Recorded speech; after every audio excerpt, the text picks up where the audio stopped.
Hello નમસ્કાર વિદ્યાર્થી મિત્રો, વેદ ડિજિટલ એજ્યુકેશનમાં આપનું હાર્દિક સ્વાગત છે। આજે આપણે ધોરણ 9 વિષય ગુજરાતીનું પ્રકરણ નંબર 3 જેનું સ્વાધ્યાય સોલ્યુશન જોવાના છીએ। તો ખાસ ચેનલમાં નવા હોય તો ચેનલ સબસ્ક્રાઇબ કરી બાજુમાં બેલ આઇકનને પ્રેસ કરો અને તમારા વિદ્યાર્થી મિત્રો દોસ્તોને શેર કરો કે જેથી કરીને તેમને અવનવા વિડીયોની માહિતી મળી શકે।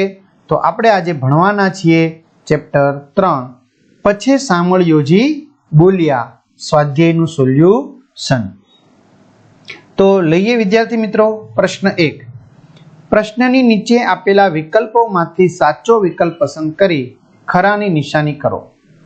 પેલું, ગોરાણીએ શ્રી કૃષ્ણ સુદામાને કયું કામ સોંપ્યું હતું? તો લાકડા એટલે કે બળતણ લાવવાનું જંગલમાં જઈને। બીજું, પછી સાંભળ્યોજી આખું કાવ્ય કોના સંવાદ રૂપે આગળ વધે છે? તો શ્રી કૃષ્ણ અને સુદામાના સંવાદ વચ્ચે। ત્રીજું, શ્રી કૃષ્ણની નમ્રતા કયા વાક્યમાં દેખાય છે? તો તમો પાસ અમો વિદ્યા શીખતા। ચોથું, સાંદીપની ઋષિને પોતાના વિદ્યાર્થીઓ માટે ખૂબ જ સ્નેહ હતો તેવી પ્રતીતિ કયા વાક્યમાં થાય છે?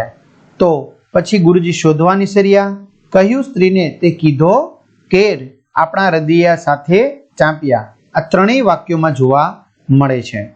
વિદ્યાર્થી મિત્રો, આ સિવાય આપણી વેદ ડિજિટલ એજ્યુકેશન નામની એપ્લિકેશનમાં નીચેની માહિતી મળશે, જેમાં પાઠ્યપુસ્તકના વિડીયો, સ્વાધ્યાય, વિષય પ્રમાણેનું મટીરિયલ, અસાઇનમેન્ટ, બરાબર અહીં તમે જોઈ શકો છો, બધું જ મળશે।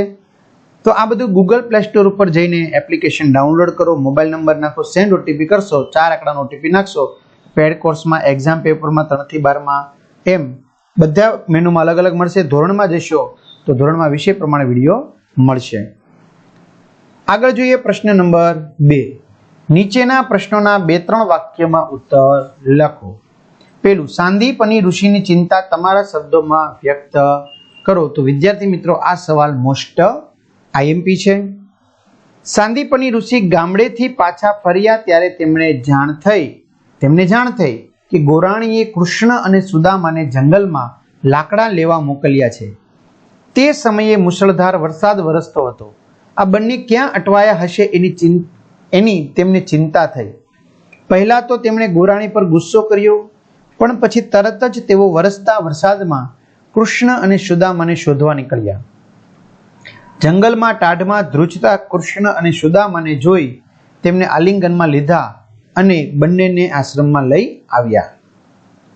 બીજું, શ્રી કૃષ્ણ અને બલરામજી વચ્ચે કઈ સ્પર્ધા થઈ હતી? તો શ્રી કૃષ્ણ અને બલરામ વચ્ચે કોણ પહેલા વૃક્ષનું થડ ફાડે, કોણ પહેલા એમાંથી લાકડા કાપે અને કોણ પહેલા એના ભારા તૈયાર કરે એ બાબતે સ્પર્ધા થઈ હતી। પ્રશ્ન 3। નીચેના પ્રશ્નોના 7-8 લીટીમાં ઉત્તર લખો। પેલું, શ્રી કૃષ્ણ સુદામાનું વિદ્યાર્થી જીવન તમારા શબ્દોમાં વર્ણવો।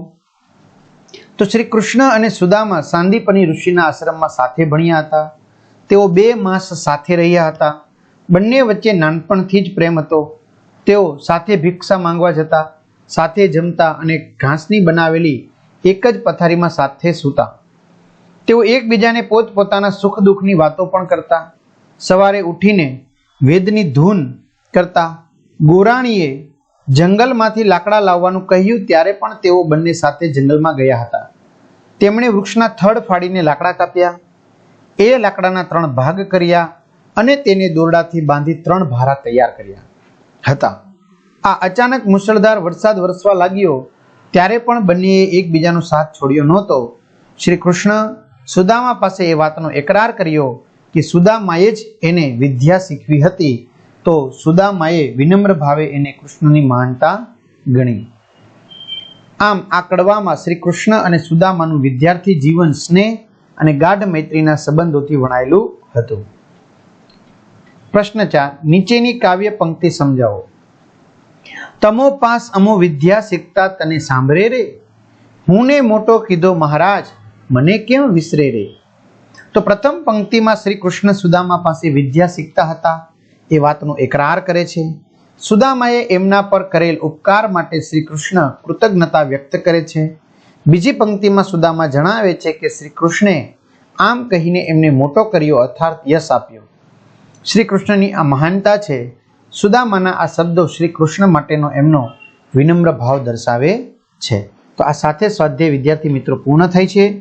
ખાસ નવા હોય તો ચેનલમાં સબસ્ક્રાઇબ કરજો, તમારા મિત્રો દોસ્તોને શેર કરજો. અહીં સુધી રાખીએ. અસ્તુ. જય હિન્દ, જય ભારત.